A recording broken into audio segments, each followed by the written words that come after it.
Hello, welcome to Wheels and Wings podcast, episode number 36. And this one, Wynne isn't here. Sadly, we had to kill him, bury him in a shallow grave in the woods. And I've come to see my friend Ben, who is a Bentley trained vehicle trimmer. Hence all of this cool stuff in here. There's a lot of like trim related stuff knocking about, which I think you've just put up for this, haven't you, really? Yeah. It's well decorated, would you not say? It's really right. It's particularly like the Osama bin Laden target thing over there. Yeah, that's pretty cool. It was all hung up off here. Obviously, car move. Nice. So I had to build a horse basically and then chucked it all over the top, which is arguably is better to store the hide versus hanging it up. Yeah, it looks cool as well, doesn't it? You might remember that blue MX-5. If you're watching this from the Tasty Classics YouTube channel, the intro that I used to do, there was a bit of that intro where a blue MX-5 drove out of the workshop, and it was that one there. It was yours. Could like 4 years ago or something, 5 years ago maybe. That it was a long time. Oh yeah. But I've been back since on camera. When I dropped the bucket seat off for the Rover. Yes, of course, yeah. Which I still need to do. Still got lots more to do on that P4 that I want to do. I want to turn it into a proper race car, to be honest. That's why I gave you the bucket seat, wasn't it? Yeah, because I want to take it to a track. That was a bit of a spoiler alert, but yeah, going to turn the Rover into a bit of a race car, like. And Will's at Alton this weekend. What's that? Will. Was it Alton Park? Yeah. So racing? There might be some... Sent me a message before about sent me a clip of something, and then he said, if you've got 20 minutes, watch this clip. And then he said, but if you've got 20 minutes, you should probably spend that 20 minutes fixing the lights on the trailer. Standard Will. Yeah, that's fair, isn't it? Yeah, so we've got like a lot of vehicle trim related stuff to talk about. And part of which as well, if you watch the Panda video, where we ended up here. This is the end of the Panda video, which is nice because I get to sit down and have a beer and a cig and all that good stuff. Part of that was Ben having a look at the amazing job I did to those seats. Oh, I've not actually looked yet. No, we'll go out and have a look in a minute. Yeah. We'll have a break. But what I've done there essentially is make your entire work redundant. All I used is a stapler. I just think of people sat in the back. I've dropped my keys down the side of the seat. Stab. People aren't allowed to sit in the back. It's fine. The back's display only. Didn't you do the front as well? Yeah, I did. But it's fine because I did so many staples. Oh God, the poor soul who has to redo that. That's what I'm thinking of. Well, I don't think you can redo it now because the cloth's so knackered anyway. Because obviously it'd been outside for like, it'd been in the open for 13 years. I mean, you just imagine the foams are probably filled with water and just swelled up. Yeah. Well, I had to cut the sides off the foam to stretch the fabric over. That's how you do it, isn't it? Well, the covers are probably shrank. Yeah, they did, yeah. The foam shrunk. Yeah. And then I glued the trim bit over it. So you can't even see the staples. I saw that bit. Perfection. I didn't, when we were looking at it before, I didn't notice it. I've kind of forgot about it, to be fair. I was looking more at the roof you'd done. Everything that I try, it's all about taking your eyes off it, isn't it? Apart from, I'll try to stick a couple of clips of this over as well. So Ben did the seats for the Mini. Yeah. And the seats were already done, really. We just put the piping in and the gold stitch. Yeah, because when I got it, it had loads of red piping and stuff. I didn't want any red in there. Yeah, we took that out and put the... Was it black piping and gold stitch, yeah? Yeah, gold stitch, and did the bit around the dash, and it was just like an amazing job. It was too nice for me. It was too shiny, that car in the end. It was all the interior. Every time I got into it, I was like, I don't want to scuff it. Yeah. It was too perfect. Like it was a lovely little car, that. Really nice. I fitted a carpet to my friend's Mini Cooper the other day, or the other week. Nice. You know what? I think I sent you a video. He was at Auto Bright and had quite a nice shot that Auto Bright did for social media, and it was his Mini in the detailing bay. Yes, I know. Yeah, I remember seeing that. Again, if I can find it on WhatsApp, I might stick it over. Sounds like a lot of editing this now already. Well, I could just get it up on my phone and... Yeah, do that. Can we do that? Yeah. That's how we do it in the bar. We just hold the phone up to the camera. That seems to work quite well. Anyway, I've got loads of questions for you about vehicle trimming because vehicle trimming is one of those things that I think is a dark art. It's not discussed much. Every mechanic and every vehicle restoration person I know, they will do everything on a car. I tend to do most things on cars myself, but there's probably two things I don't do, and that is major engine internals, because I haven't got the equipment to deal with that, and boring stuff out and all that sort of stuff. But some people do, but I don't. But the other thing is trimming. Nobody does trimming themselves. Everybody gets someone to do the trimming. Yeah, usually, yeah, unless you got that sort of person who likes to give anything a go. How did you... Is that how you started? Is that how you wanted to do it? No, it was a completely different story really of how I got into it. I didn't even really know what I was getting into. I think the description originally, because it was an apprenticeship I applied for at Bentley, the description was craft apprenticeship, you'll be working with wood, metal, leather, along those lines. Okay. So applied, went through the 3-stage process, whatever it is, somehow got through. And then it was only really the first day when I went in, I saw what everyone was doing. Right. And this is specifically, so it's slightly different to sort of say, you're bringing your seats from the Panda for me to redo. Yeah. It was more from development stages, so from like prototype stage, so you literally sort of develop a seat cover, for example, from a bare foam, all the way through to production stage. It goes out into production and you move on to the next sort of project. It's very complicated. Yeah. And that's what you started doing in Bentley. Yeah. How long did you do that for? So it was a 4-year apprenticeship. Fuck. And probably like 60-70% of that spent on the production line. And what you'd do is you go around each sort of production sector where your job would affect them. So say production cut, the guys who cut the leather and your parts out. So is everything like by hand, like? Near enough, yeah. All the sewings, obviously you sat on a machine, but you're joining it by hand.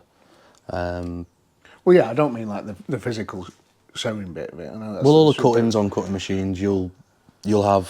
So say if you've made in like your design process, you've made out the plan for what the seat's going to look like. All the bits of leather come to you cut, or the person making them. In production. Right. Are you talking as if I'm doing it from? So you would more development rather than sitting there and making the seats. Yeah. So I sort of the patterns that we'd develop, those patterns would be cut and then go out into production and join together. So you'd go through each build phase. So who does the production then? The production staff. So there's people there. Yeah, in so front of machines. a sea of people. You've got like a big section of automated cutters. You've got a big section of hide inspection horses, a section of like leather splitters, because a lot of the times the leather will come in at different thicknesses, so they'll split that down to an even thickness. It's all like consistency, right? And then you'll have a sea of sewers, literally conveyor belt down the middle, sort of taking the relevant parts off, doing their joints, putting it back in, waiting for the next one, yeah. And then you've got a sea of blokes sort of, and ladies building the car seats. And then it goes on to sort of fitting the seats into cars, and that's where you're sort of, my sort of line is finished at that point, so. No way. And is that, with Bentley specifically, is that all in-house? Yeah. It's not, right. I think it's too common. I think JLR do it, Rolls-Royce, but a lot of manufacturers will outsource their development, so they'll say, we want our seat to look like this. And so is that like where, you just send it off to a big factory in China or something? Or? Not necessarily, no. It'd probably be like, maybe in Germany, like Lear, they're quite a big corporation. They do a lot of development in terms of pattern development and stuff. And there's no machines that can attach it to a seat? No. It's physically, every bit of the seat is physically someone... Yeah. But for every car out there? No, not every car. I mean, my Fiesta, for example, the seats on that, back then they'd have the cover made, they'd put a bag inside it and then pump it full of foam. And they'd know the right amount of foam to pump in there, and then that'd sort of fill the void of the cover, and that'd be it. No Obviously, way, right, okay. When you go slightly more up market, everything's more individual, especially for the seats, because everything's leather, like all your switch packs, that's trimmed in leather. Right, yeah. All your hard parts, plastic parts, So yeah, there's quite a few bits. It's interesting, isn't it? So if it, say for example, you know, like the Panda out there. So say for example, it was a new Fiat 500. Yeah. What's the process there like? Is that there's still a sort of development stage? They'll design it all, and because they're pumping out millions of or hundreds of thousands of these cars. Yeah. And there's 4 seats in each one or whatever. It's a lot more straightforward in terms of design though. Interesting. And a lot of it'll be carryover. You know, they'll use the same seat in multiple cars in the range, for example. So they just get some companies to just make us 500 seats. Well, nice. Like Recaro, you know. I mean, they almost went under, but they're a big supplier for. What's happening with Recaro? I think they're back on. I think they've been bought by a venture capitalist, so they're sort of back on track now. You can't imagine Recaro dying, can you? God, I hope One of the not, biggest no. brands ever, sort of going under, and no one jumping in to save them. Because it's mad, isn't it? Because like Ford, I mean, Ford have like, I need to turn that on silent. Ford have like really shat the bed with like their whole. Mate, I saw the new Capri the other day. What have they done? What have they done? They've shut the bed with everything. So they're not doing no more 3-door cars, no more Recaros. I made a point of talking about that when I did the ST3, the Focus. But yeah, it just real crap like. Yeah. And that was what, for me, like a fast forward was Recaros and 3-doors and stuff. And they don't want anything to do with Recaro anymore. It's, I don't know why they pull the plug. I assume it's down to cost. 9 It's times out of 10 that's what it's always down to, isn't it? Yeah. But why, you know, how far does that go down there? It's like one of the things that you saw the downward spiral was like manufacturers making those hubcaps that look like alloy wheels. And the steel wheel behind it was like a 5-spoke steel wheel that they put a hubcap over. And God. That's a problem. All the Teslas, isn't it? Yeah. They're the same. Yeah. So you did that in Bentley for 4 years, and then fucked it off immediately. No. Like, oh right, okay. I went into my role then, sort of like the last 6 months you start on a project. So I think my project was Bentayga.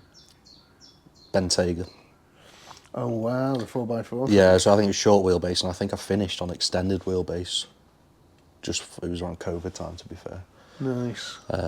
So what was your role in that like? Seats mainly. So you have a seat side and a cabin side. So obviously seats focus on seats, cabin focus on dash tops, headline and steering wheels, that sort of stuff. Yeah, pillars, pillar trim, that sort of thing. Nice. So yeah, specifically seats, fronts, rear 4s, rear 5s.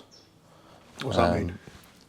So say Bentayga, you can have it in a 4-seater variant, a 5-seater variant, and a 7-seater variant. Oh nice. Okay. Yeah. So yeah, played a part in sort of all of that. Right. Okay. And That's cool. this was sort of a 2nd generation Bentayga. Right. Not 1st generation, because I think I just started when they were finishing that off. So Nice. yeah. And then what did you do after that then? Is that so? That was when you did the long wheelbase. Is that when you were like, I've had enough of this? No, well, it was COVID, wasn't it? So I think COVID happened. We were some of the last on site, 'cause it was business critical finishing this project. Right. Okay. And then we got furloughed.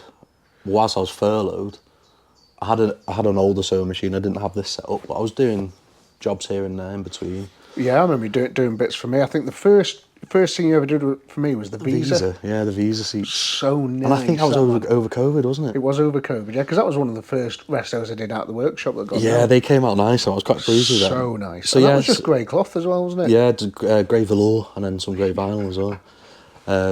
So yeah, that was over COVID. So yeah, I'd started to have a sort of a dabble into this. Yeah. And have a play about, and then we came back and it was voluntary redundancy, got mentioned. And I was No way.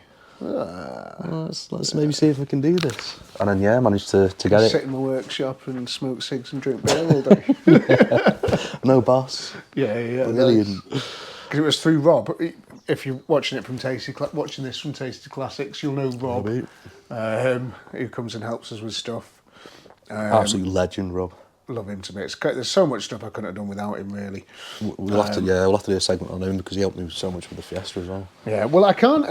I'd like to do a podcast specifically with him, but because he still works for Bentley for very secretive stuff, he can't really talk about anything, and it's difficult because a lot of the questions that I want to ask and that I will be asking you as well, is like stuff that you wouldn't really talk about if you still work there. No, and you can't because you get, sued. Yeah. It's like when you talk to Wynne about, like, I'm always desperate to talk to Wynne about his work. And he's like, I can't make it. You can only say so much. Yeah, because, thousands of people dying at my hands every week. It's like, right, okay, yeah, fair enough. Yeah, his finger on the button. He's directly responsible. If you're listening, I know you're not. Or is he? So Rob got me in contact with you. He was just like, my mate does this trimming and stuff, and then we just came around and we, I think we got pictures on socials, isn't it? And we were sort of sat 2 meters away, respecting the rules. Fuck, we did, because you came down to the workshop and we were like... Yeah, it was the first time I met you. It wasn't the first time, because I met you at the lockup when you came to view the visa, the very first time. So it was kind of from you how I found the visa as well, and through Rob. The visa was just sat in the corner of that lockup, and I went round, and is it Jack? Yeah. It was Jack's car, and it just sat in the corner covered in dust, and I was like, I like fucking shit French cars and Italian cars. And I bought it off him, yeah. That was pretty good. That was my story. Full circles, mate. That car was from Ainsdale, which is like 15 minutes down the road from where I'm from. And I never knew Jack before I started at Bentley. No way, nice. Full circles. It's full circles. And I knew as well the other day with Kieran, Altrincham. Oh God, yeah, from Ultra and Volkswagen. Yeah, when I was working at Ultra and Volkswagen, yeah. I mean, we've all technically worked for Volkswagen, haven't we? The MOT does. He's at Bentley now, so. Oh, is he? Yeah. Oh, nice, fair dues. Yeah, I can't. Still working for Volkswagen. Yeah, so I can't sort my MOTs anymore. A little bit upset about that, but. So you started doing the doing the visa and stuff. And other cars. So I remember you were doing some sick projects as well. I was looking at, like, I remember you doing a lot for your mates, like Golf and things, Mark 2. Was it Mark 1? Yeah, I did Mark 1 and a Mark 2 for him. He's got a mad collection. He's got quite a few, but then apparently his mate, farm buyer, I won't say where, apparently he's got like 52 odd sort of Mark 1 Golfs of different variants in storage. I was like, oh, crazy. Nice. But yeah, I've had a few Golfs. Yeah, quite a few Golfs actually. Yeah. Yeah, you were doing the dashboard. Failed on that though. Right, how come? Just couldn't. You didn't fail on it. It was immaculate. That's what. No, which one of the annoying things about you is that you will. I remember you sent me you did a BMW M3, the E90 M3. Oh yeah. And you were like, look at this, and me and Rob were like, mate, that's absolutely incredible. Because what do you call it? OEM Plus. Yeah. I was like, mate, that's absolutely incredible. And you were like, yeah, I'm just not happy with this bit here. Just like that. And then, like, read it all. It'd take you, like, I don't know if I can remember days. that. But so, yeah, I mean, I'm sure plenty of people have been in that position where they finish a job and not quite happy with it. And then it's down to you whether you think, you do it again or... But then the off chance you do it again and it turns out the same and you think, bollocks, I just wasted all that time and I could have just left it the first time. That's why I never do anything again. If it doesn't work out, I'll just mask it somehow. Don't get me wrong, I always look for a bodge to get out of it. Well, the bodge has to work. Yeah, you've got to be able to move on with the job. Yeah, you have. With everything, really. And we are speaking from experience because of Robert's MX-5. Yeah. It's been restored for 10 years. I've got his carpet up there that he wants me to press stud. You know, he's giving me heat about. I was like, why don't we press stud your carpet for a car that's years away from finishing? I shouldn't say I'm joking, Rob. Rob, I'm joking. It is years away from finishing. It's not. Because he's always chipping away at it. Mate, the engine's in the back of my garage. When you started rebuilding it for him yet? I know he's sending it to your guys. It was gunny, but they've just had a contract. He was going to send it to the place that does my engines, but they've just got a contract now to do ambulance engines. Mad, yeah. So all these ambulances are, I don't know what vehicles they use, but all the engines are fucked, so they all blow up. Right. And like they've taken the contract on to fix them all. And so they just get a delivery of like 2 ambulance engines every week, and they're having to like motor through these No, why things. can't just employ more people? I know, yeah. They do employ a lot of people, but it's a small little place. But it's one of the things. It's the same as you. They're very, very good at what they do. So getting in there is difficult. And like when you Just say throw money at them.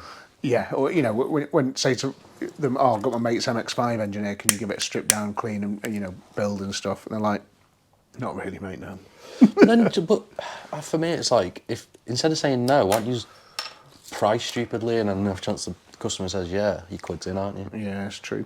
Yeah, it's true. And if they say no, you're going to say no anyway in the first place. That's true. I suppose it's. I mean, yeah. I suppose It's a moral way of doing it. I don't know.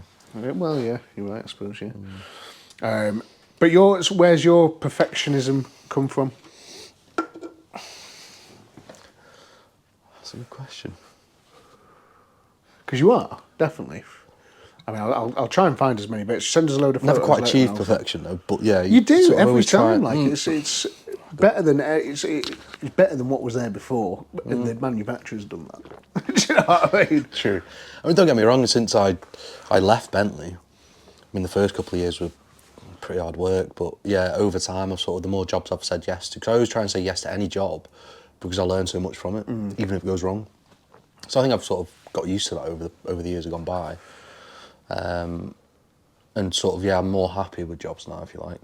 But maybe that's just because more experience, maybe slightly better. I don't know. Yeah, that's possibly. Yeah. But you're not really taking on any work at the moment because of the MST stuff and that. Is that right? Or Well, I mean, it's because there's probably a lot of people watching this going, "Oh fucking," because everybody needs something. I've been down that route, so I'm not on social media for that reason, because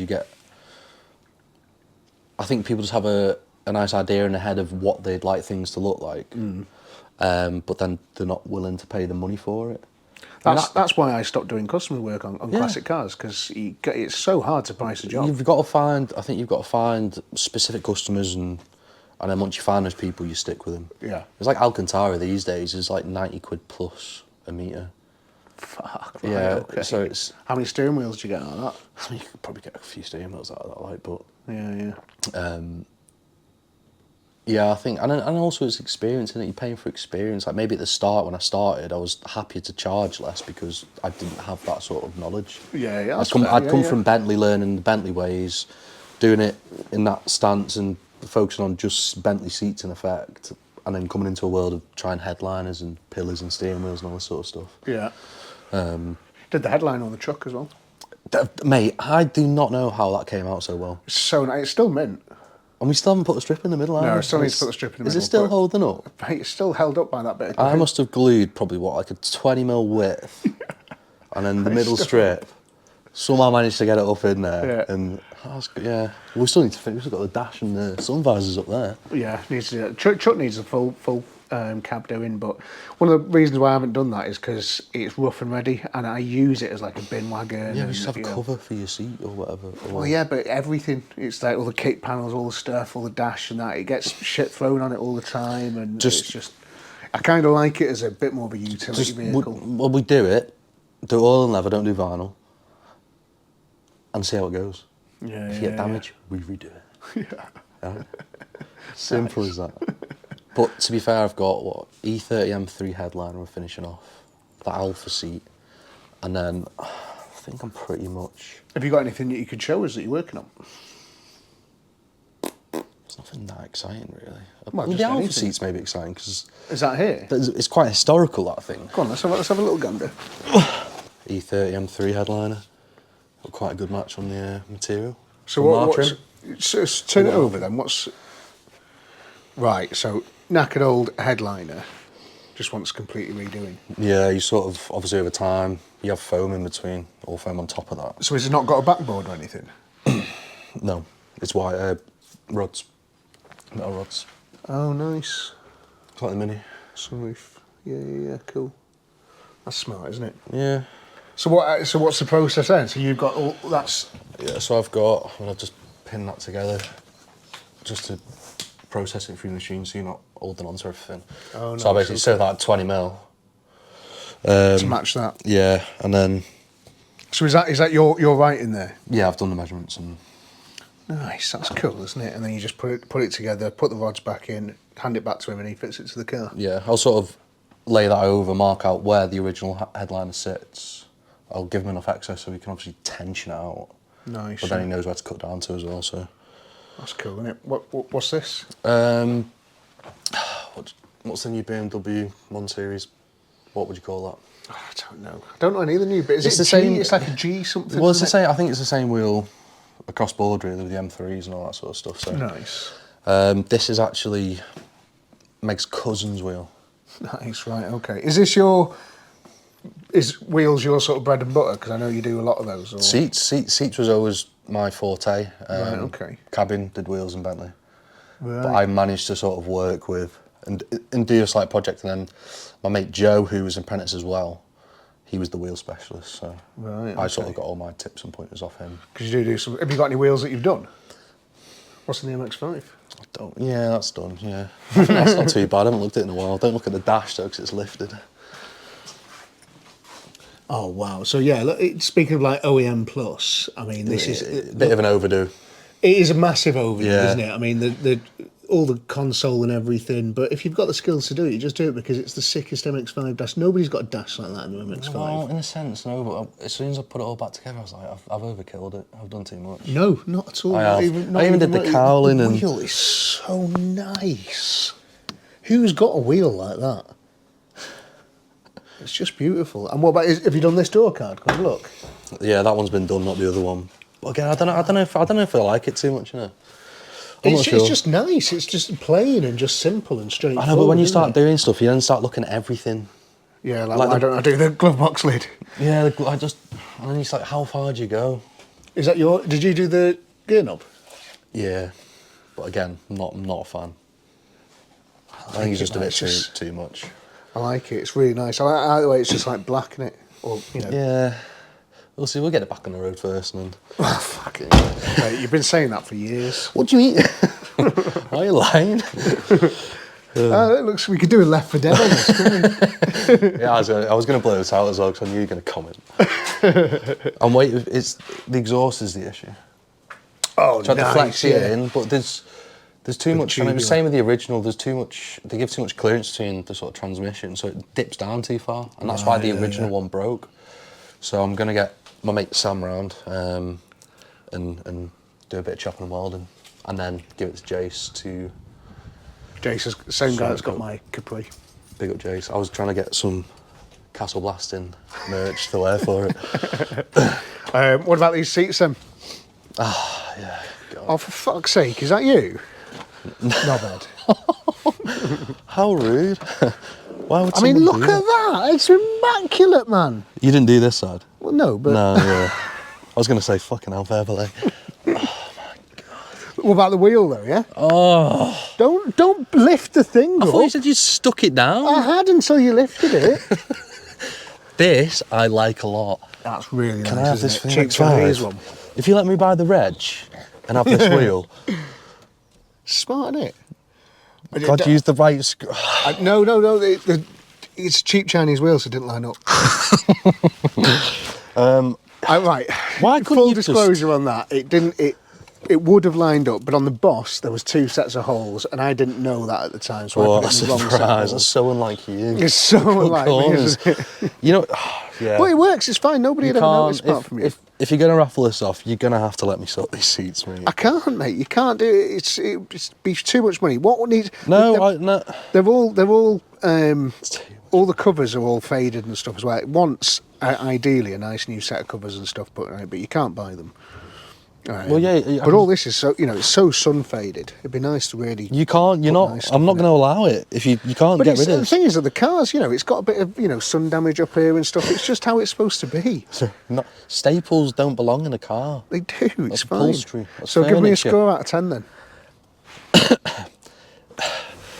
What distance are we looking at? I mean, look at that from here. You walk past that, you would never know. You know, would you? Don't look in the back. Can I? I mean, you. just. Don't go in the back. You Don't. physically, yeah, but look. I mean, where's the staples? Exactly. Well, there's one. Yeah, but that's a spare one. Don't touch it because it might be wet. Why'd it be wet? Because I only closed it down this morning again. Glasgow, they keep ringing me, I don't know who they are. Debt collectors, isn't it? Yeah. You can't... Yeah, we'll sort that. No, we won't. Don't say that because How are people they- think they'll be sorted. We're not going to sort You them. took these out of the car, didn't you? Yeah, I had to, yeah. Oh, so yeah, it's just a little J clip clipping into the frame. Yeah. But don't worry about it. But score out of 10. I worry about It's the a poor, 9, isn't the it? poor children are going 8. to cut their fingers. 7 out of 10. If I... Let's pretend I don't know about the staples and we're not looking at the back. Yeah. I'd give you... I don't know. It's a 1 out of 10. 6. Isn't it? No, it's not. It's 6. 5. You heard that, right? Well, but look at the cover. 6 there's out no- of 10. there's no big I'll take holes. 6 out of 10. No, it's fine. 6 There's out no of big 10. holes. Well, I've got to see I've fixed it. Where did the beading go out of the piping? Or was it not Exactly. there? Yeah, don't worry about that. Was it not there? Well, does it, beading's beading, isn't it?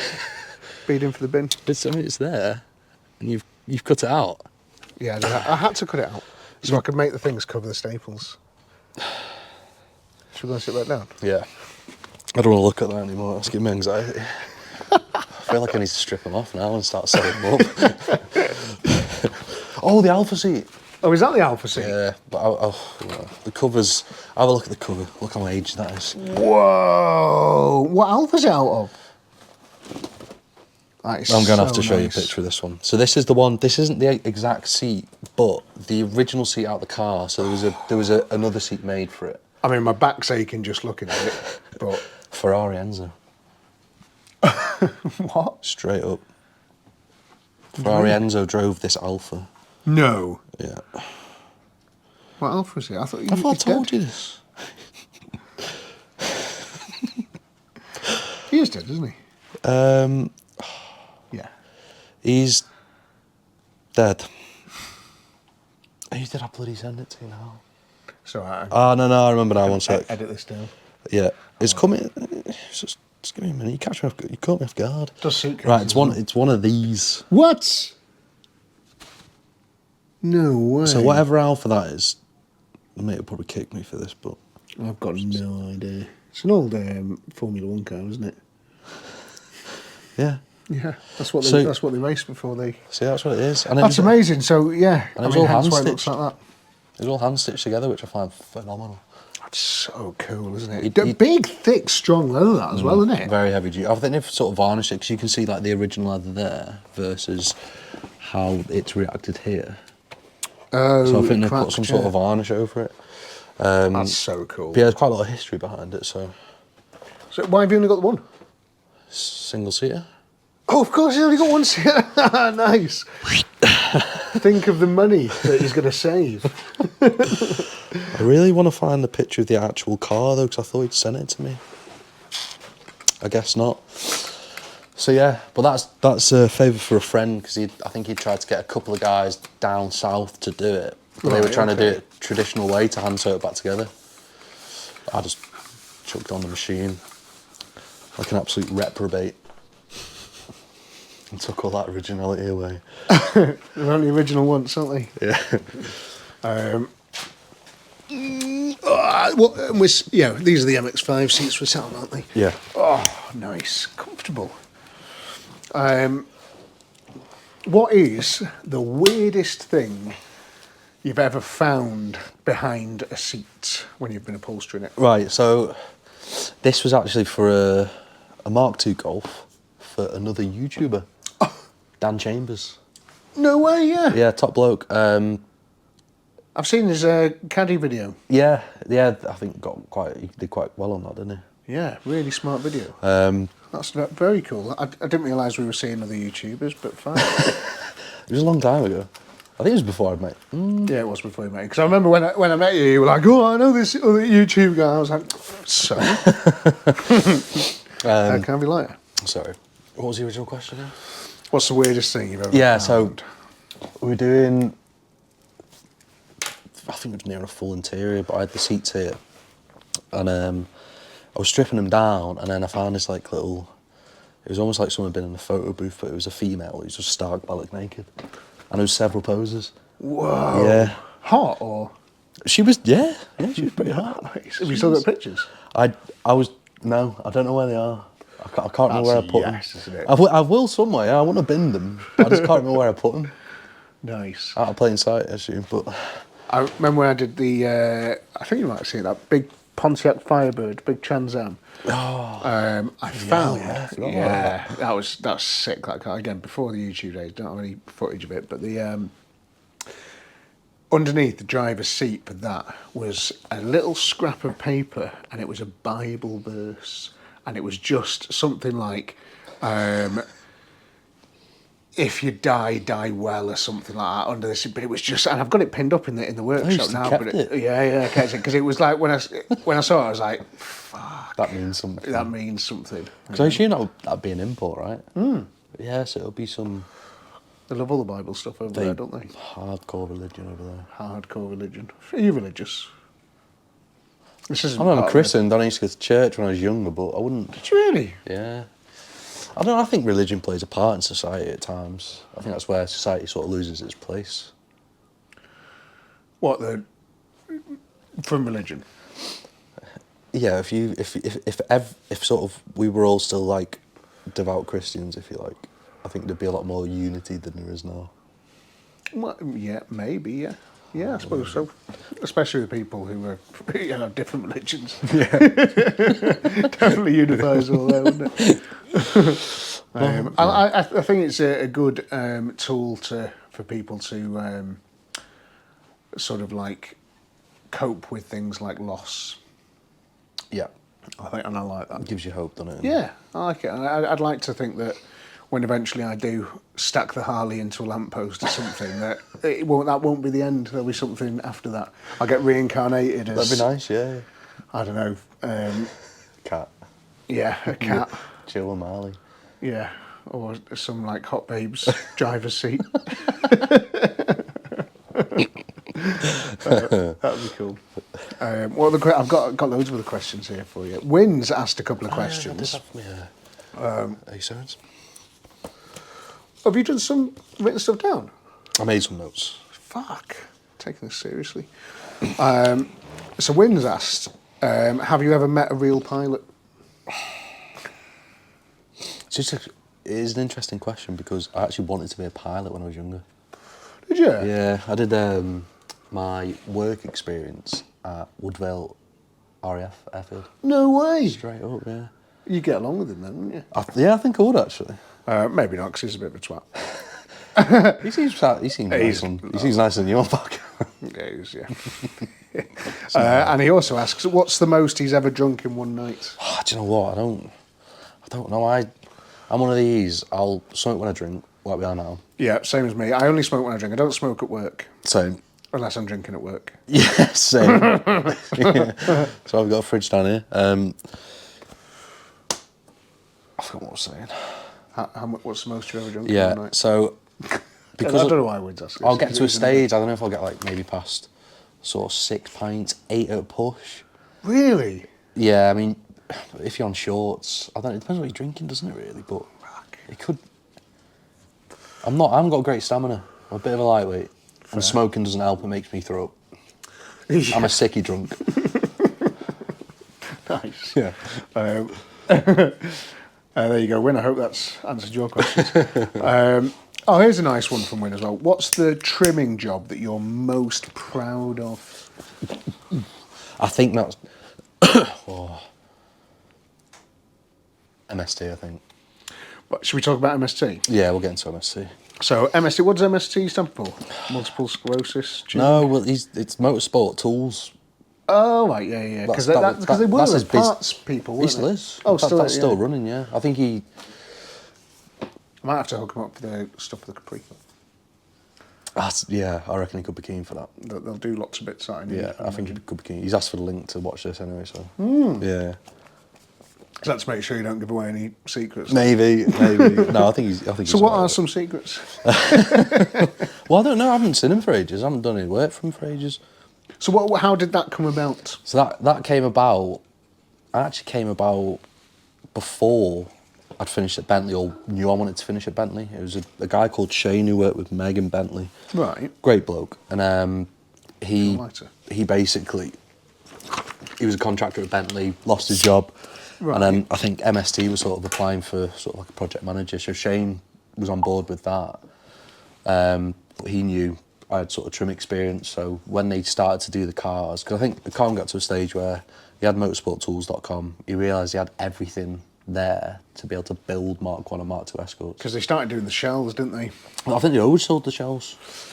Oh, nice, okay. Yeah. So you had access to them. I could be wrong there, but I'm confident they always sold the shells. They do heavily modify those shells, though, don't they? Not maybe not heavily, but they do. It's literally down to, I mean, they're so bespoke with the customers. Like, each customer will have different requests. Like, every car's different, or it was when I was doing it. Oh, well, okay.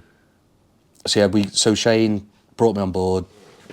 We went over to Wales, and sort of we were having a look at the cars and just having a chat about what we could do in terms of trim, because they'll offer them as from a shell, so you can build it yourself, rally spec, leather trim spec.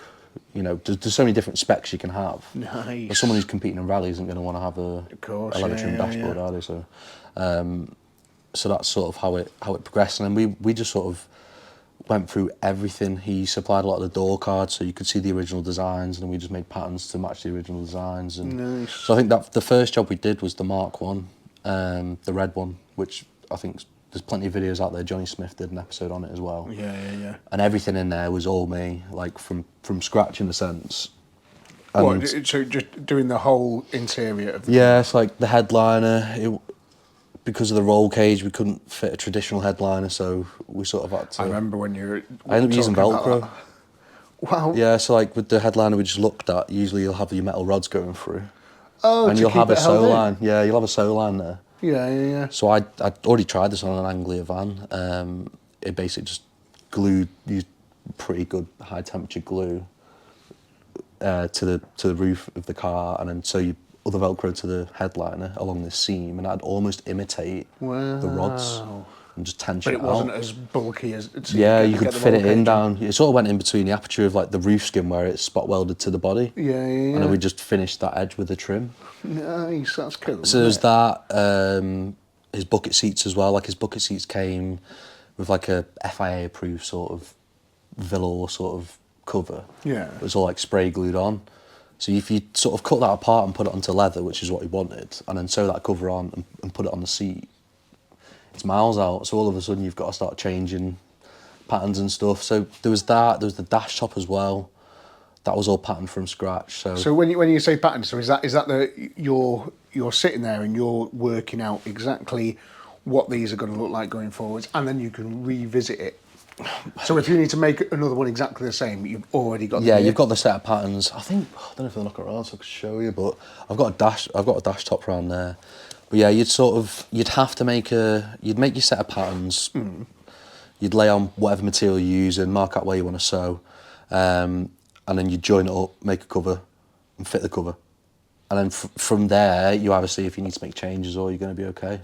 And then you'd make the changes, make another cover, check that's okay. And then once you get to that stage that you're happy, you can sort of finalise those patterns then, and that just becomes a set of patterns that you can mark around, cut out, sew, trim, job done. Nice, that's cool, isn't it? Because I remember you did talk about that you, when you were doing the golf or golfs, you were talking about wanting to, because you've made so many of these things and like stuff that, because there's so many golfs about, it's like, is there a business opportunity there to, now that, seeing as you've already done it, and it's, I imagine the second time, because you've got the patterns, it's a lot quicker. Yeah.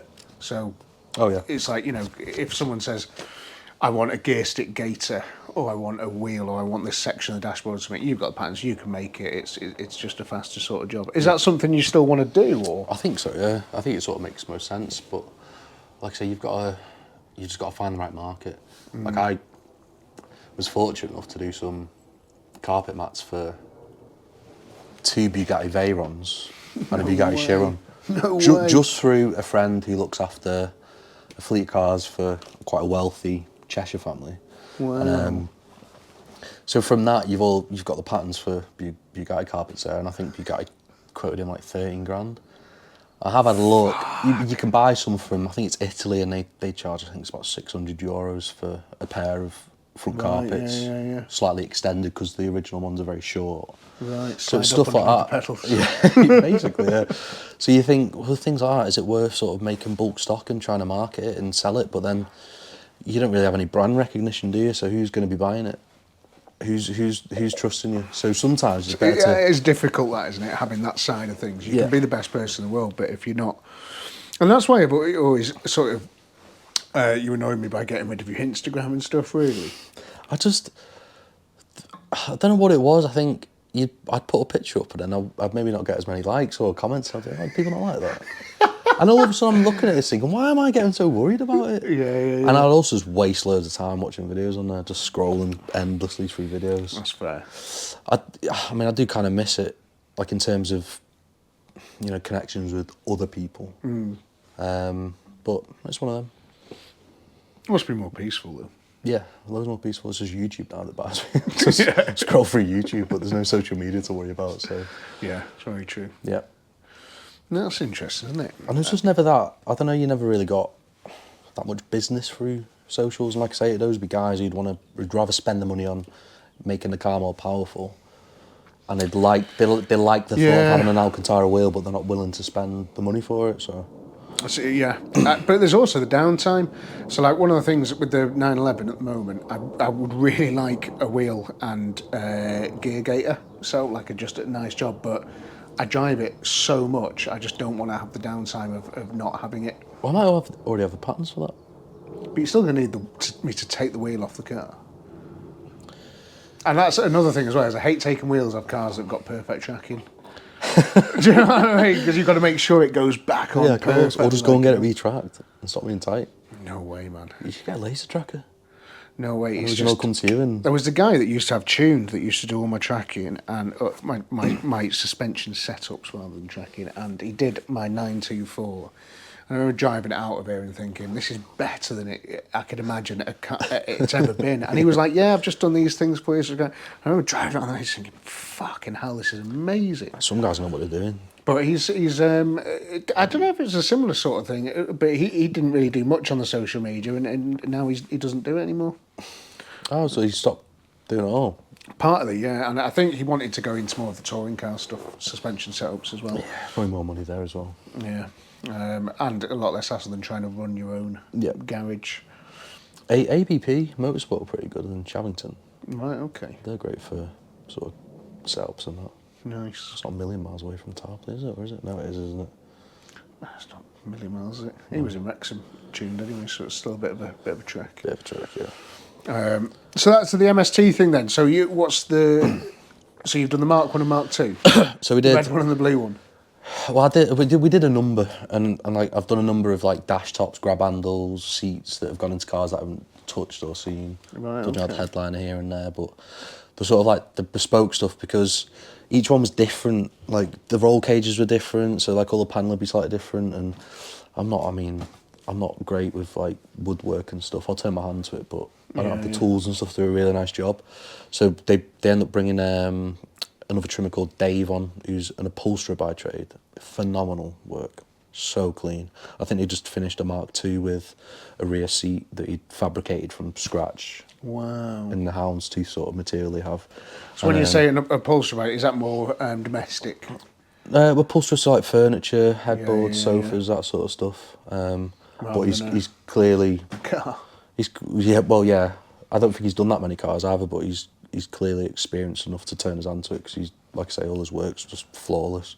Nice. He couldn't fault it. So he's taken on a lot of that bespoke side of things, and I'm just carrying through with the stuff I've got patterns for, basically. That's cool, isn't it? Yeah. Makes life a lot easier.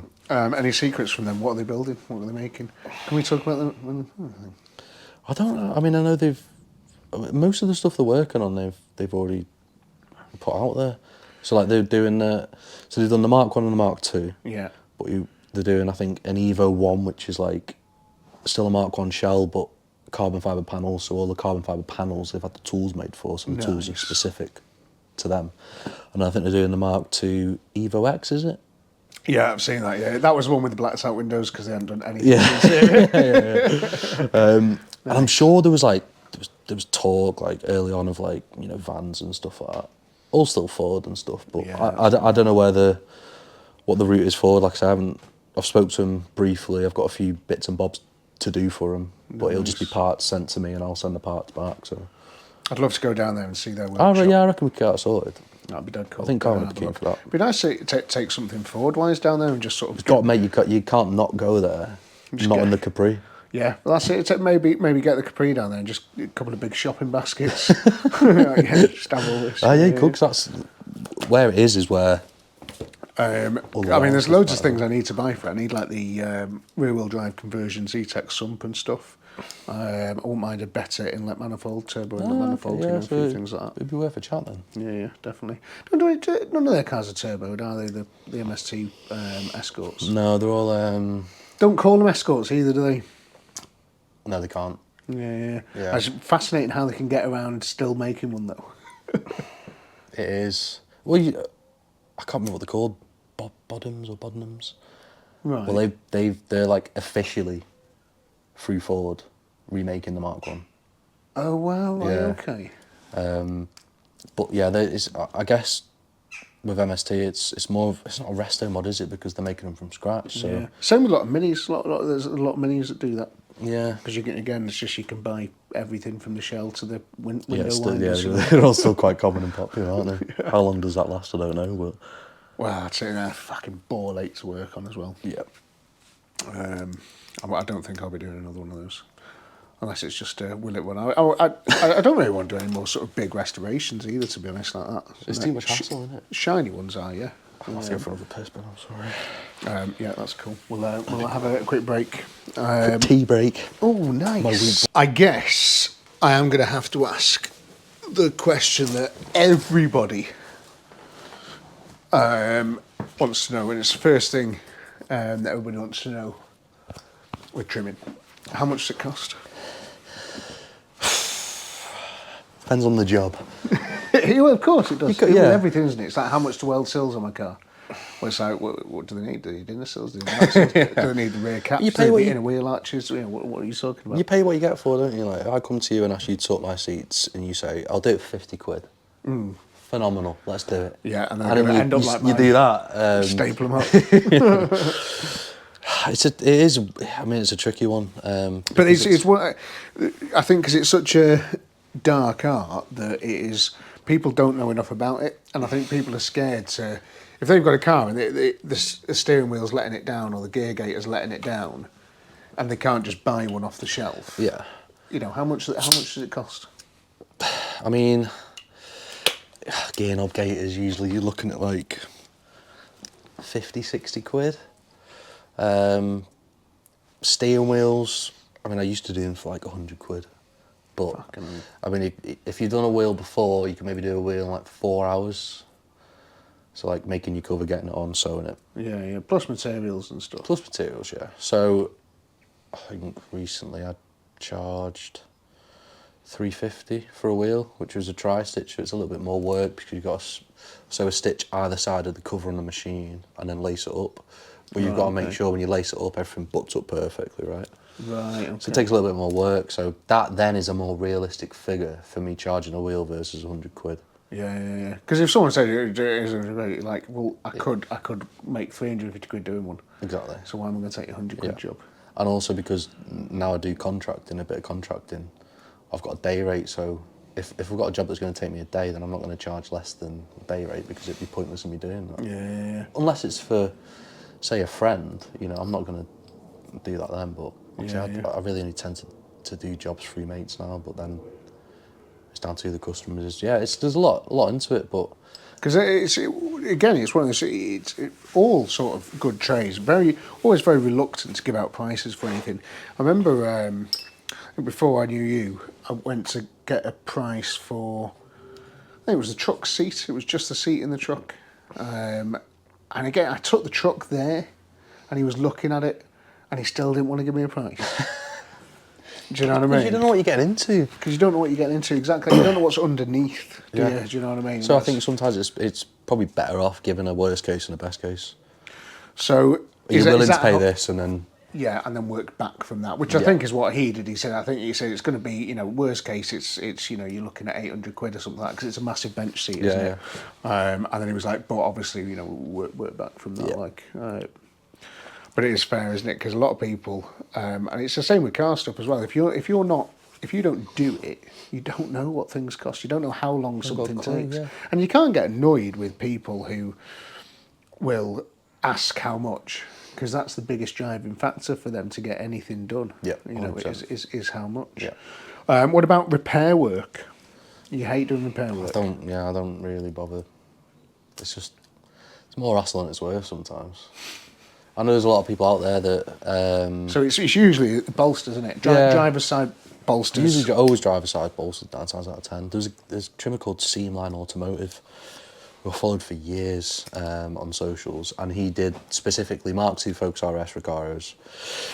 The strip down there on sort of the squab and the base would wear, and he had a good fix for it with a bit of reinforcement, and he could just churn them out. Right. Obviously, the more you do, the quicker you get. Of course. Stripping them down, putting them back together is a lot easier. But so I don't tend to do repairs. That's fair. I remember, because like when I'm sure it was the Visa, I was just like, can we not just do the bit that needed doing? And you're like, just do the whole thing. Yeah. It's just so much But better. You're just cutting corners, aren't you, for it then fail in like a couple of weeks, but people want they want it to match. So say like if the bolster had gone on the Porsche, yeah, that's the other problem. Yeah. I don't really want you to. No, you don't want it to look new compared to the rest of the do cover. one new seat, because you've got to match the leather up exactly to the rest of the seats, and then you've got to do all the rest of the car and stuff. Well, and it turns out massively expensive. It does. Depends on the person. Depends on the budget. So say, for example, a Porsche seat. Can you get the leather from Porsche or something? Can you get identical stuff, or does it not work like that? Usually you'd be able to, yeah. At Marcham, my local trim suppliers, they stock Bentley leather, Pesubio leather, it's Italian. So you're going to be able to, I'm pretty sure they stock some Porsche leather as well. No way. So you're usually going to be able to at least go to them with your job and say, can you colour match that? So is that you taking the piece? Yeah.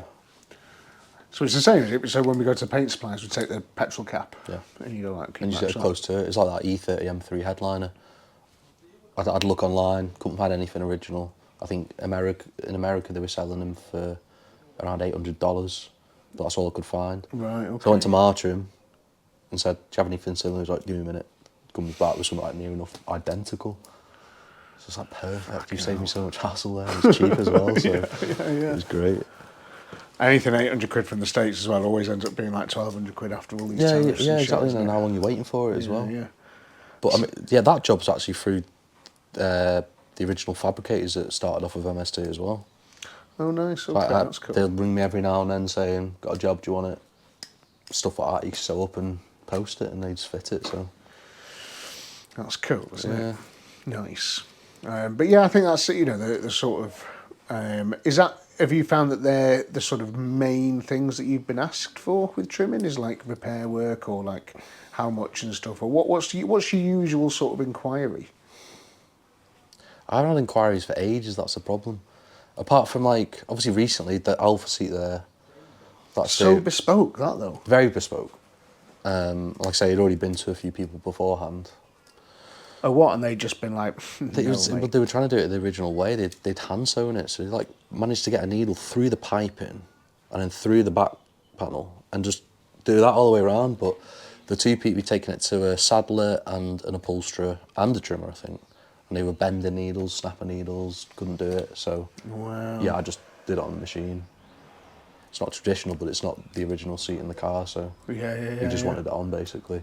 So there's that, the headliner, random call. Usually I'm quiet. I'm busy enough with the contracting job I'm doing 9 times out of 10. So what is the contract job that you do? That's obviously we can't talk loads about that because it's current, isn't it? Yeah, so I could probably say the injection moulding and vac forming specialist, and they wanted to branch into sort of like the trim world in terms of sewing, leather work, all that sort of stuff. They already supply some OEMs with the substrates, it's like door cards, centre consoles, dash tops. They supply JCB with loads of parts, caravan stuff. Oh, nice. So there's a lot going on there, and there was two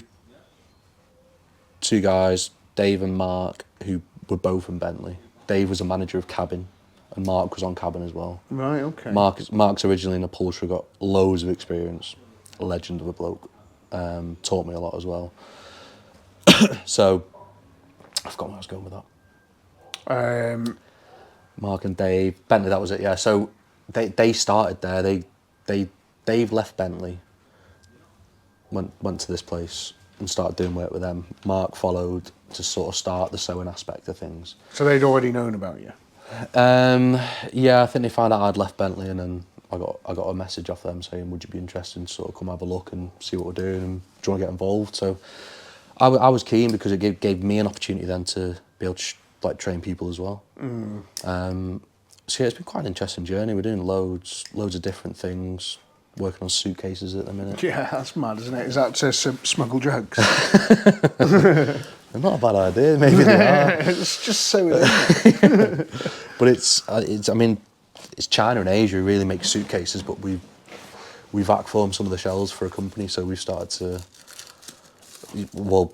develop ways of how to do it and work around it. So yeah, Mark's left. It's just me now and Dave, but he's not a trimmer. He's the manager guy, sort of doing all the admin sort of stuff, and I'm down doing training or development. Right, okay. Stuff like that. And so, clients-wise, who are they dealing with? Like, is that... I mean, they do stuff for JLR. Oh, nice. McLaren. Or just LR. Well, yeah, that could be, the manager. JLR, McLaren, JCB, Bentley.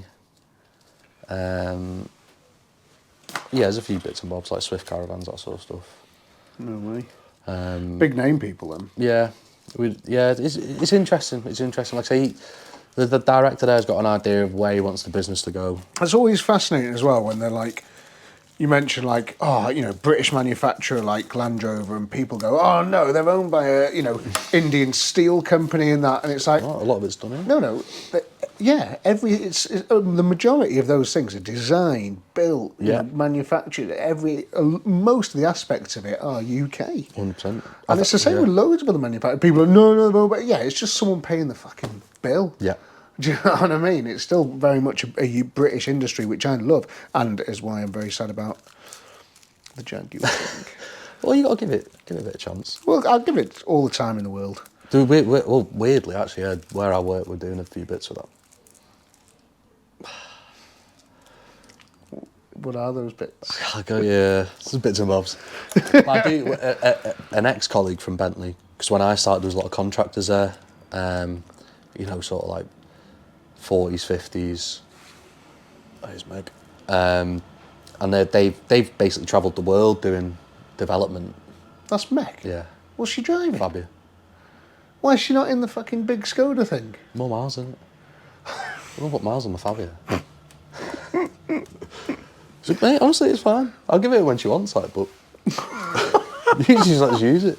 And the Fabia's fine. Yeah, sometimes it's easier to just use a normal car.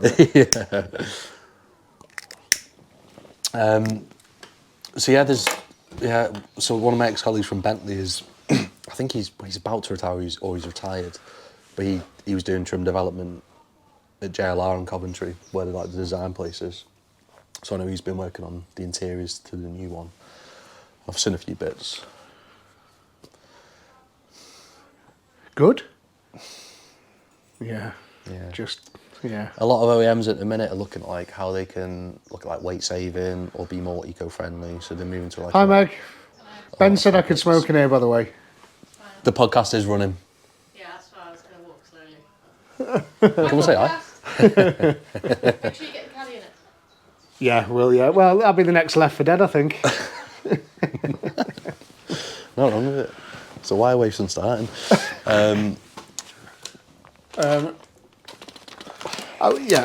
What were you saying about the? Yeah, so manufacturers now are doing what? a lot like they're sort of looking like weight saving and sort of like eco-friendly. So trying to move away from what I don't get, right. And I read quite an interesting article on LinkedIn the other day about it. Leather versus your vinyls, your fabrics, this, that, and the other. Leather is a natural product. I know it goes through a tanning process or a dyeing process, whatever, but it's still a skin. You can repair it. It'll last. grow it. You can grow it. You can condition it so it lasts longer. It's You hardware. move on to We've been vinyls, making isn't it? stuff out of leather for almost the entirety of humankind. Well, isn't it? It's arguably a byproduct as well Yeah. of the meat industry. So as soon as you go onto vinyl, the lifespan of whatever that part is covered in just reduces immensely, and it just delaminates because it's basically a plasticised layer of, you know, plastic and rubber, whatever it is, stuck to a backing, and over time that's just going to come apart. Yeah. And then what do you do with that? You can't recycle I it. will be darkening your door with that job soon. I've got a car. Which one? Shall I spoil it? Yeah, I will. It's a dashboard, Yeah. and it's the the binnacle cowling, the sort of that edge where it goes onto the windscreen is completely lifted on the Proton Satria GTI that is coming up. Oh, the Proton. I won't be doing that immediately, but that is something that we're going to need to sort. And So what's it made out of? Is it the material that's come off? Yes, rock hard, yeah. It's like almost rock hard to touch. I don't know if it can be something with cutting and heating and sticking or something, but I don't even want to do dash out on it. But Yeah, the problem with some of that stuff is it's like a vinyl layer, like it's usually like the cardboard. Is it cardboardy underneath? I don't know what it is, but it's thick though, yeah. So if you were to peel this stuff off, the whole thing, would it still have its rigidity, do you think? Yeah. Peel it off and... But I don't think it's almost part of the dashboard, if you know Well, what I you'd mean. have to cut away the lifted parts and blend it in Yeah. and trim over it. Or do something like the Alcantara over it or something. Yeah. See if you can tie it in with something at least. Like, what's the interior on it again? Is it fabric or vinyl or leather? Recaro, baby. Oh, it's Recaro, isn't it? But it's fabric. Yeah. But a lot of manufacturers I've noticed as well are, and it's not just manufacturers, it's houses, it's just every type of building, colours of cars, going for simple, plain, not mad designs on things anymore. I know Bentley do some nice, diamond and some really, funny stuff, but most manufacturers now, you look at the interior have you seen the Cortina, the interior in the Cortina? Yeah, it's pretty mint in that, isn't it? Fucking gorgeous, Yeah. but it's very, flamboyant in a way. Yeah. It's a cool thing to look Yeah. at. But they don't make that shit anymore. It's all plastic, isn't it? And vacuum formed and stuff is. like that. Well, I mean... Because it's money, isn't it? It's money. Bentley has the 3D leather now. What? 3D leather. What the fuck's that? It's... imagine quilting style, So, but without the thread. And it's sort of like... It's like a mountain range almost, but all, fairly symmetrical. You Wow. could probably Google a picture of it. But that is, quite an interesting process of how they do that. But again, it's not... it's PU foam backing, so... Right, okay. It's not. I think everything just becomes... How do you recycle a car these days? You can't. It always goes into landfill near enough, apart from the metal. That's so true. And even then, it's the time that goes into it because so much of it isn't made out of metal, All that, yeah. It's just plastic. and glued on. Yep. And I know some people won't touch things because of the fact that they're bonded and stuff. So it's by the time you've took the metal out of it, you're left with a huge slurry of shit that you don't want. So it's A it's lot not of really, work. yeah, it's not worth them sort of doing it really. No. Which is interesting, isn't it? And it's a bit sad in a way, but it's good because people like you and I and MST and all these other people are keeping cool shit going. Yeah. Which is really important because Bentley do. Because they make some of the most amazing things. I went in that new one that Rob took on the day, took me out for spinning it, New Continental. Yeah. Epic car. Epic. Everything is so epic. But we can't count that because they're too expensive. Yeah, it's price valves plus, isn't it? Yeah, they're supercars. It's talking about your normal day-to-day cars that can have a bit of nice sort of... That's why I've always liked stuff like Minis and Fiat 500s and things, because there's still a bit of design going on there and stuff, and they look kind of cool. But they're basic at the same time. But they're basic, and they're cheap. Yeah. And there's not loads of that going on, especially the... now I'm going to do a whole episode without mentioning electric cars. I'm going to do it. So let's move on. Well, you seen what? Oh no, you seen all the cables have been getting cut off. Hilarious. That's been me cutting them off. I'm surprised it's taking people that long to realise. Yeah, cutting the cables off the charging points. Fucking genius. Cut them all off. If you're watching this now and you've got any sort of cutting device around you, go to your nearest Morrison's car park and just cut all the electric charging points off. Weigh it in, your quid's in, aren't you? Absolutely, yeah. No losers, apart from the people buying the cars. I'm joking. I know that there's some electric cars. I've always joked about electric cars. It is purely a joke. I don't mind some electric cars. No, still waiting for my Morris call for the new Morris J van, electric van. Dead cool. What? Yeah, it should be out in 2026. That's not happening. Oh yeah, well, yes, but it was supposed to be out in 2024. But they are making them. They are legit. I think full electric at the minute. You probably want to be focusing more on hybrid and cleaning up your combustion engines. Absolutely. There's a lot of what a lot of VAG group are doing now. Yeah, which is fucking great. I'm thoroughly behind it. Yeah. What's your dream job that walks through the door? So if someone's going to say, "Can you do this?" What do you want them to be asking you to do?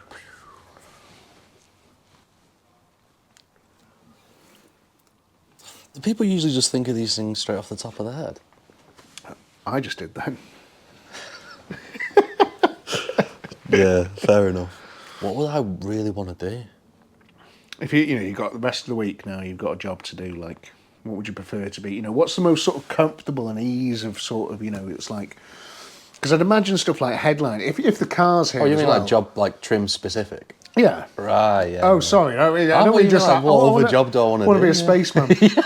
No, pretty good to be an astronaut. No, trim specific, because I'd imagine there's some stuff that is a bore ache. I can't imagine doing dashboards, dashboard out. Can't imagine doing headliners.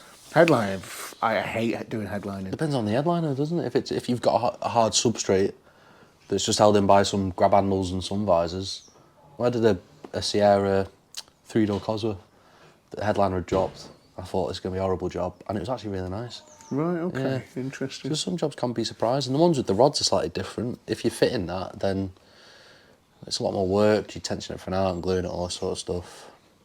Wheels can be quite nice to do, depending on the wheel. Is that again because it's sort of in front of you? It's on the deck. Yeah. It's it's just nice. It's there, doable. The last wheel I did it was a Mercedes SLS GT3 car. I saw that, Moto yeah. Historics. Oh. They do quite a lot of prep work. That was the Hammerbow guy. Yes. Hammerbow colours. Yeah. Yeah. I don't know if I assume he's sponsored by Haribo because he's got Haribo on the side of his car.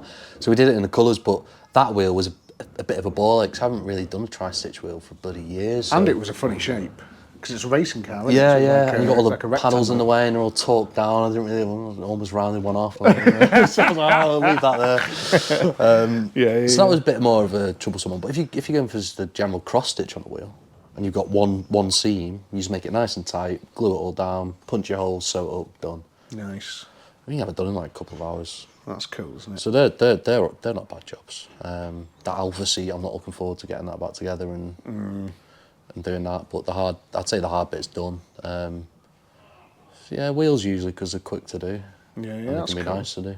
Nice. Yeah. And they're in the car. They're the most focal point. I think when you touch get it all the time, aren't you? it's directly in front of your face the entire time, because the seat's gone as soon as you sat in. Yeah, isn't you're not it? bothered about that. It's just how soft does it feel or how hard does it feel? We've been talking fucking ages. We need to get through. I need a couple another way of again. questions. Hang on, let's get through a couple of questions here. Look, I've got some amazing ones. What is the most expensive job you've ever done? As in, one car. I don't think I've done that many that have been... No, it wasn't. It didn't I don't think I've done that many. Well, the most expensive one cost me really because it was a Bristol 411, I think it is. Wow. Which I think someone's looking at remaking the Bristols. But again, this is through my mate Sam, who's got the Anglers, who does the welding and stuff. He's got a mate called Phil, who is a mechanic. I sent that a picture once, and he had like the Corvette, and there was like the BMW and the Volvo. Oh yeah. Yeah. So he does like really like cool jobs. He's a big like American muscle guy. No replacement for displacement. No, there's not. He has got. It'd be somewhere useful to go to. Yeah. I've lost my train of thought again. Sorry, what were we saying? Most expensive? Yeah, so the Bristol 411. I was doing the headliner in that. Similar setup, but instead of rods, you'd have your sewn pieces, and you'd pull a section. It'd have a batten of wood along the roof, bonded to the roof. So you'd staple it to that. Oh, I could have done that for you. Well, that bit went all right. I think I did it over a weekend, Saturday, and I had to come back a Sunday, which I was dead annoyed about to finish it off. And I came back the Sunday. I was putting everything back together, and I remember putting the rear view mirror back in. And I'd said to Phil, I was like, Phil, are all the parts in this box? He said, yeah, they should be. So I get the screws out. I'm screwing it in, and the screw gets a bit tight. I thought, I'll stop there. Snapped. No. So I thought, stop there. It felt all right. Put the other one in. Went a bit tight again. I thought, they're not all the way in. Not straight through the body. Yeah, so I put my head out above the roof, and bearing in mind this car had just been fully painted. Oh no! Because when Phil took delivery, it came off the trailer and the door swung open Oh, what? and snapped off as it come into his unit. So it had just been fully repainted. And I popped my head out and I saw just two little pins coming up. Oh shit! That's a nightmare. And it was. I mean, the bloke was sound. Gordon, his name, rich bloke, lives out in Dubai most of the time, I think. And I was just like, mate, I'm sorry, this is what's happened. Like, send me the invoice and I'll get it sorted. So yeah, paid. What was it? That's 700 quid or something, 800 quid. Oh god. The paint job was shit beforehand anyway, so it's one of them, innit? That's annoying. That is really, really annoying. It's heartbreaking that, and I've still got to go back and fit the sun visors I finished for it, and clean the headliner at the body shop. Don't do Left it, mate. dirty fingerprints Let all them do over. it. It's for Phil though. Phil, he's a top guy, Phil. So I'm not doing it for the customer. I'm doing it for Phil. Amazing. That was one of Wynn's questions as well. I think the last one that I want to ask you. Money, no object. What's your dream Let's car? go Cosworth. Oh yeah. Yeah. Like 94, 95 Cosworth. Yeah, it's that whale tail. Yeah, man. Let's go Cosworth, mate. Such a sick car. They got a world record price recently. Did you see that? Six-figure, wasn't it? Yeah. It was 120,000? It was, yeah, something daft. I know Sierras, you get Sierra 4 doors. But it's a lot going cheaper, but generational. It is. So you'll watch early Sierras. They'll start to go down. They will start to go down. Oh god, yeah, absolutely. It'll happen to everything. It's like the MST stuff. If they started getting into the Mark IV, Mark V S, It would. Yeah, you're right. you'll start to see that because it's all generational. People that are coming into their 30s, 40s now, Yeah. who've just got that level of disposable income, And they're not bothered about originality at that point. Yeah. They've seen, say, the Fast and Furious movie with the Mark 1 Escort in them. Yeah, what's all that? Even one of the Fiesta RS Turbos. Oh, yeah, so what about that your sold Fiesta like then? 46 odd grand in auction, like a few years ago. That's insane, isn't it? Mental. Oh, the Fiesta, yeah, we'll get onto that quick. I mean, it's still at Jace's. So what is that? Mark III Fiesta SI, 1994. So it's got like the rounded bumpers. Obviously, with the RS had the square bumpers. With the SI, So they were the lovely and rounded. the SI was the only one that did those bumpers. Only one that did those bumpers. Yeah. He had a 1.4 CVH and 1.6 Z-Tech. I had the 1.4. And it was actually... So my auntie was a doctor down in London. She still is. She's retired now.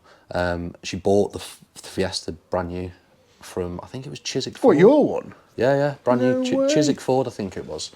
And we used to go down and visit her, and the car would always be parked under this tree. And I had the hubcaps that I think they had on the Escorts and the Mondeos that were like little, like almost like teardrops. Yeah. And I I was exactly fascinated which by one it you mean. because they're rounded bumpers. Yeah, they're very unique looking. Very Fiestas. unique. And I think she never used it. She always get the tube.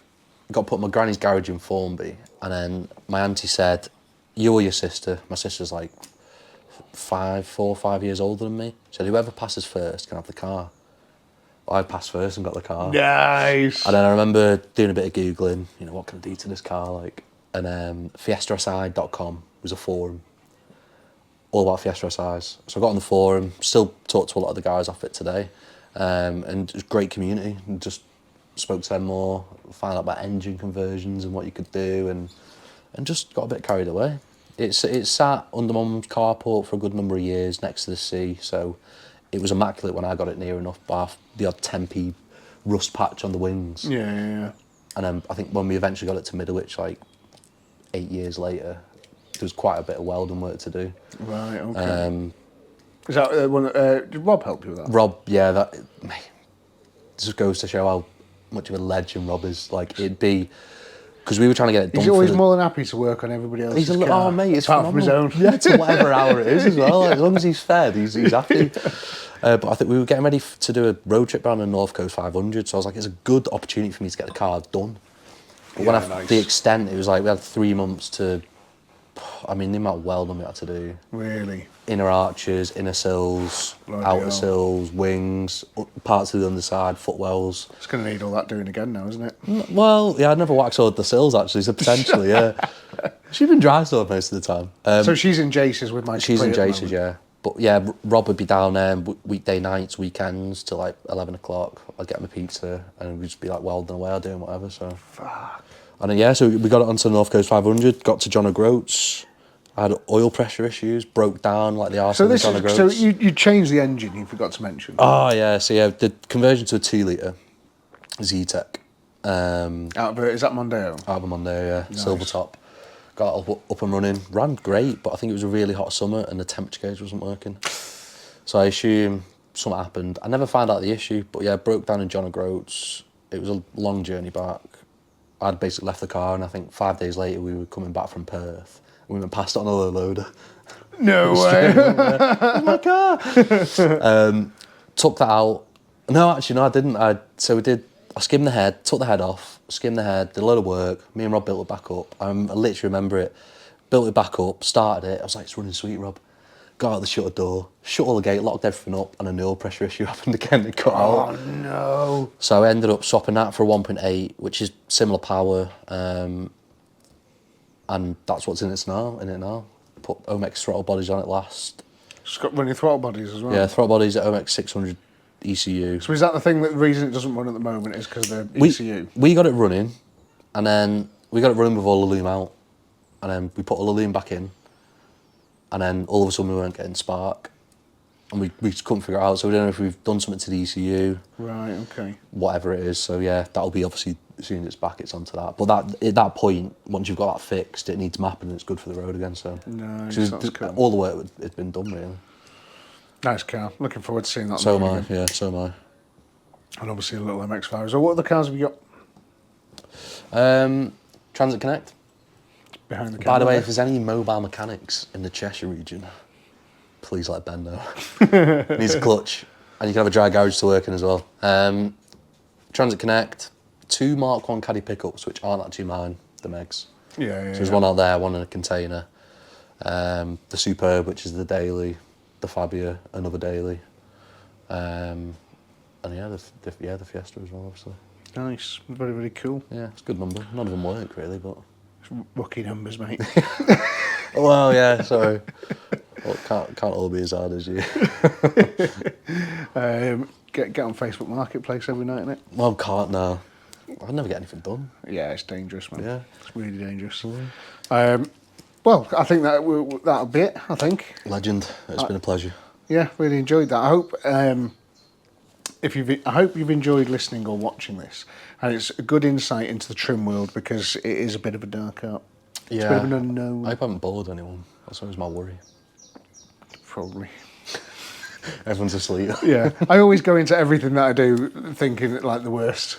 Yeah. And if you get one person, It's like, oh, bonus. yeah, oh, it's really good. No, I appreciate it. I appreciate the visit. I look forward to more. Yeah, cool. Thanks very much for watching, listening, and see you again soon. Like and subscribe. Bye. Bye.